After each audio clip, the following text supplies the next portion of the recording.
खुलुमबाय रायजोफोर दिनै मोनाबिलिनि खौराङाव बयखौ बरायनानै लाग्रोबाय। दासिमनि खौरांफोरा जाबाय गिबि खौराङाव दङ गाबोननि थाखाय जानो गोनां बागुरुम्बा मोसानाय दोहौनि बेलायाव मोनसे समाजारि बिजोङाव गोसारनायखौ नुनो मोन्दों, जेराव बागुरुम्बा दोहौ मोसानायाव गाननो लानाय आर'नाइ गस्लाखौ बर'नि आर'नाइ गस्ला बादि नुवाखै होननानै गोबां सोंथि दिखांनायखौ नुनो मोननाय जादों, जेराव हौवाफोरनि गाननाय ड्रेसा बर' हारिनि गानमु बायदि बेरखांदोंना? नोंथांमोना कमेन्टनि गेजेरजों फोरमायहरनो हागोन। बे समाव आसामनि गिबि मन्त्रि डक्टर हिमन्त बिश्व शर्माया मोनसे सांग्रांथि खौरां फोसावदों। हिन्जाव गदाय लानो सानखोमानायफ्रा सांग्रां जा। गोदान आयेन बानायनाय बादियै सेथि हिन्जाव गदाय लाब्ला 7 बोसोर, नैथि हिन्जाव गदाय लाब्ला 14 बोसोर आरो थामथि हिन्जाव गदाय लाब्ला 21 बोसोर जोबथेसालियाव थानांनायनि साजा मोनगोन होननानै गिबि मन्त्रि डक्टर हिमन्त बिश्व शर्माया थांनाय सानखालि मोनसे खौरां मेलनि गेजेरजों बाथ्रा बुंथिनायखौ नुनो मोन्दों। क'क्राझाराव सासे उन्दै हिन्जावसा फरायसाजों गाज्रि आखु दिन्थिनायनि दायाव निखिल देबनाथ 61 बोसोर बैसोनि सासे बारग' फोरोंगिरिखौ पुलिसआ हमबाय। बे जाथायानो जादोंमोन सालाकाटियाव। खौरां मोननाय बादिब्ला दायनिगिरि निखिल देबनाथआ गोबां समनिफ्रायनो टिउसनाव फैनाय सासे फरायसुलिजों गाज्रि आखु दिन्थिगासिनो दंमोन आरो पुलिसआ केस रेजिस्टार खालामनानै फोरोंगिरिखौ खानानै जेलाव दैथायहरबाय होनना मिथि मोन्दों। गाबोननि जानो गोनां बर'नि बागुरुम्बा दोहौआव बाहागो लाफैगोन हादोरनि गाहाय मन्त्रि नरेन्द्र मोदी, जेराव हादोरनि गाहाय मन्त्रि नरेन्द्र मोदीखौ लानानै गंसे जर'खा बिरखंआव गाबोननि मोनाबिलि 5 रिंगायाव ओंखारगोन। बरझार बिरखं गाथोनाव मोदीखौ गोसो गोरबोजों बरायनाय जागोन। बेनि उनाव बिथाङा मोनसे थियारि खालामनाय स्पेशेल गारियाव गाखोगोन आरो बिरखं गाथोननिफ्राय अर्जुन बागेश्वर बरुवा स्पर्ट्स कमप्लेक्ससिम बिथाङा फैगोन। गाहाय मन्त्रिया हाबाफारियाव गाहाय आलासि महरै बाहागो लागोन आरो बे जायगायाव खुंजानाय जर'खा बागुरुम्बा मोसानाय दिन्थिफुंनायाव बाहागो लागोन, जेराव 10,000सो बर' महरगिरि एबा मोसाखावरिफोरा बे मोसानायखौ दिन्थिफुंगोन। हाबाफारिनि उनाव गाहाय मन्त्रिया खानापारायाव थानाय हादोरसा आलासि न'सिम थांगोन, जेराव बिथाङा हर थाहैगोन। गाहाय मन्त्रिनि थाखाय आलासि न'आव मोनानि जानायनि राहा खालामनाय जागोन। 18 जानुवारि 2022 खालारनि फुंनि 9:30 रिंगायाव गाहाय मन्त्रि नरेन्द्र मोदीआ आलासि न'निफ्राय खानापारा भेटेरिनारि कलेजनि गेलेमु फोथाराव थांगोन। बेनि उनाव बियो बेनिफ्राय थियारि खालामनाय हेलिकप्टाराव गाखोनानै कलियाबरसिम थांगोन आरो कलियाबरनि मौसान्दा फोथाराव खुंजानाय गिदिर रेलियाव गाहाय मन्त्रिया बाहागो लागोन होनना मिथि मोन्दों। गोसोआव थांखि आरो साहस थायोब्ला जाफुंसारनायनि लामाया फिसा जायो। बे बाथ्राखौ थाव डिपुआव खामानि मावनाय सासे रोंगौथि गोनां गेलेगिरिया फोरमान खालामदों। मनमि बरा मुंनि सासे गेलेगिरिया कुहांगर स्वर्ण अइल डिपुआव खामानि मावगासिनो दं।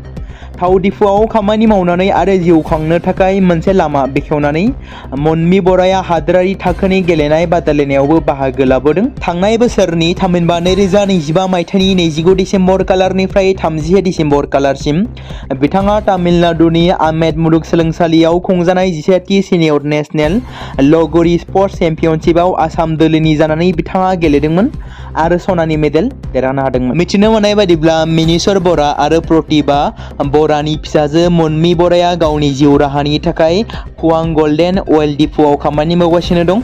थेवब्लाबो बियो गेलेनाय बिथिङाव गावखौ दावगाहोनो नाजागासिनो दं।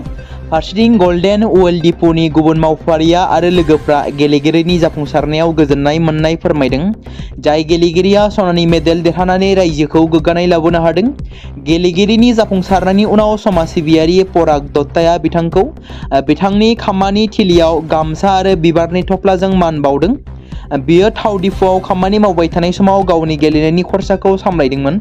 लगोरि गेमआव आसाम हानजानि जानानै सनानि मेडेल देरहानो हानाय मनमि बराया बेनि उनाव गल्डेन अइल डिपुआव फिन बाहागो लायो आरो बिथाङा बुंनाय बायदिब्ला, आं तामिलनाडुआव जानाय लगोरि गेमआव आसाम हानजानि जानानै सनानि मेडेल देरहानो हादों। आंनि न'आ सपिकाटि सराइदेवआव दंब्लाबो आं बे थाव डिपुआव खामानि मावगासिनो दं। थाव डिपुआव खामानि मावनो थाखाय आं फुङावनो सिखारनानै प्रेक्टिस खालामो। लगोरि गेलेनायनि सिगां आं एथलेटिक्सबो गेलेयो होनना बिथांजोआ फोरमायदों। बर'नि गेदेमा रन्जन दैमारिनि आंगो बिनानाव अनजालि दैमारिया नायदिंहैदों।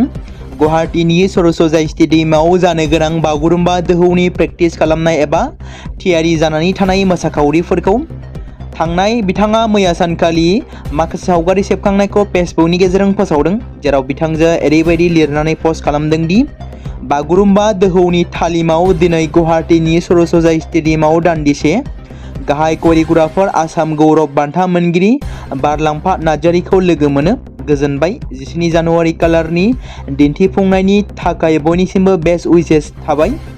जोबथारनायाव भारतारि बिजेपिआ गोदान आफादगिरि सायख'नायनि हाबाफारिखौ जागायबाय।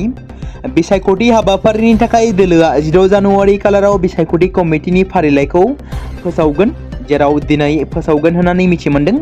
जायफोरा बे मासिनि थाखाय बिसायख'थि गेलेनो गोसो दं बिथांमोना 19 जानुवारि 2022 आव मुं थिसननो हागोन।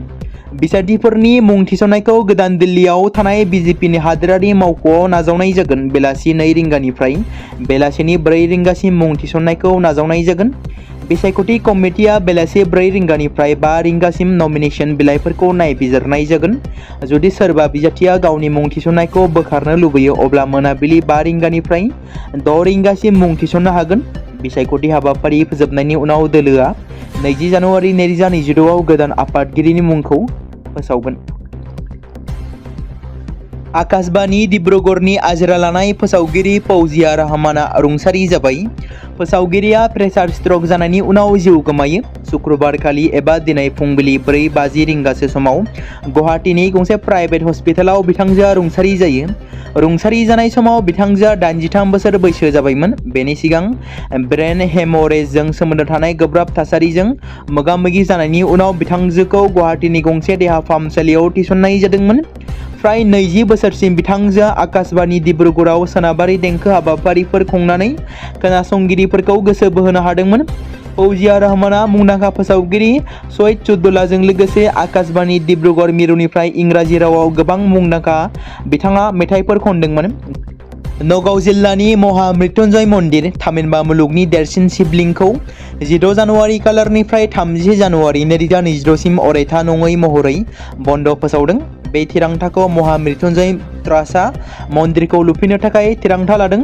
मन्दिराव सोलिबाय थानाय समाव रावबो सिबियारिफोरा हाबनो हानाय नङा एबा हाबनो होनाय जानाय नङा। महामृत्युंजय मन्दिरनि दरजाखौ 1 फेब्रुआरि कालारनिफ्राय सिबियारिफ्रा सिबिग्राफोरनि थाखाय बेखेवफिननाय जागोन। मख'नो गोनांदि नगाव जिल्लानि बे मन्दिरखौ बेखेवनायनि उननिफ्रायनो हादरजों लोगोसे मुलुगनि सुबुंफ्रा सानफ्रोमबो नायनो फैगासिनो दं होनना मिथिमोनदों। बे समाव मोनसे गोनां फोसावथाय बर' सावथुन नायनानै मोजां मोनग्रा गासै बर' रायजो राजाफोरनि गेजेराव लानानै फैदों मोनसे बर'नि OTT प्लेटफर्म गोनां, जाय प्लेटफर्मनि गेजेरजों नोंथांमोना बर'नि गोदान गोजाम सावथुनफोरखौ नुनो मोनगोन। थांनाय माखासे बोसोर सिगां बर'नि गेजेराव लानानै फैनाय निउबो एप बायदिनो फिन आरोबाव लानानै फैदों बर' रायजो राजाफोरनि थाखाय। बे बाथ्राखौ मख'नाया गोनांदि 2025 मायथाइनि जानुवारि दानाव ओंखारनाय आंगो स्ट्रिम मुंनि मोनसे OTT प्लेटफर्म गोनां निउबो एपनि गेजेरजों नोंथांमोना गोबांथार बर'नि सावथुनफोर जेरै ट्रेजेडि, रमान्टिक, एक्शन आरो कमेडिजों बुंफबनाय सावथुनफोरखौ नुनो मोनगोन। जेरै सनानि नखर, थांखि गैयै समाज, अनसुला आफा, हिर', बिमा बायदि बाजै, अर, थैसाम, वान्टेड, संदान आरो रं नाम्बार बायदि सावथुनफोरा मख'जाथाव। बेफोर सावथुनफोरखौ नायनो थाखाय नोंथांमोना गिबियावनो आंगो स्ट्रिम एपखौ गाव गावनि मबाइलाव थानाय प्ले स्ट'रनिफ्राय डाउनल'ड खालामनानै लोगोसे इनस्टल खालामनानै गावनि मबाइल नाम्बारजों लगइन खालामनानै लाग्रोनांगोन। बेनि उनाव नोंथांमोना गोबांथार नुनो मोनै सावथुनफोरखौ गुगोल पे, फन पे आरो पेटिएमजों रं नाम्बार सावथुनखौ नायनो थाखाय 60 रां आरो संदान सावथुनखौ नायनो थाखाय 80 रां, वान्टेड सावथुनखौ नायनो थाखाय 60 रां, थैसाम सावथुनखौ नायनो थाखाय 60 रां बेबायदिनो गोबांथार नुनो मोनै सावथुनफोरखौ नायनो थाखाय सुबिदा खालामनानै होदों आंगो स्ट्रिम प्लेटफर्मआ। फिन नोंथांमोननि गेजेराव फोरमायबावनो लादों बर' सावथुन नायनानै मोजां मोनग्रा गासै बर' रायजो राजाफोरनि गेजेराव लानानै फैदों मोनसे बर'नि OTT प्लेटफर्म गोनां, जाय प्लेटफर्मनि गेजेरजों नोंथांमोना बर'नि नुनो मोनै सावथुनफोर जेराव गोदान गोजाम सावथुनफोरखौ नुनो मोनगोन। बे बाथ्राखौ मख'नाया गोनांदि 2025 मायथाइनि जानुवारि दानाव दिहुनजानाय आंगो स्ट्रिम मुंनि मोनसे OTT प्लेटफर्म गोनां एपनि गेजेरजों नोंथांमोना गोबांथार बर'नि ट्रेजेडि, रमान्टिक, एक्शन आरो कमेडिजों बुंफबनाय सावथुनफोरखौ नुनो मोनगोन। जेरै रं नाम्बार, संदान, वान्टेड, थैसाम, अर, बिमा बायदि बाजै, हिर', अनसुलाफा, थांखि गैयि समाज, सनानि नखर बायदि बायदि सावथुनफ्रा मख'जाथाव।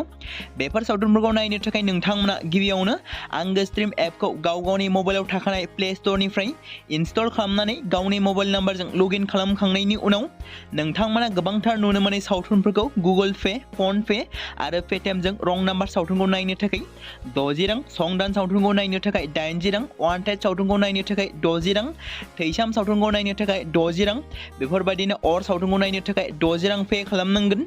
बेबायदिनो गोबांथार नुनो मोनै बर' सावथुनफोरखौ नायनो थाखाय सुबिदा खालामनानै होदों आंगो स्ट्रिम प्लेटफर्मआ।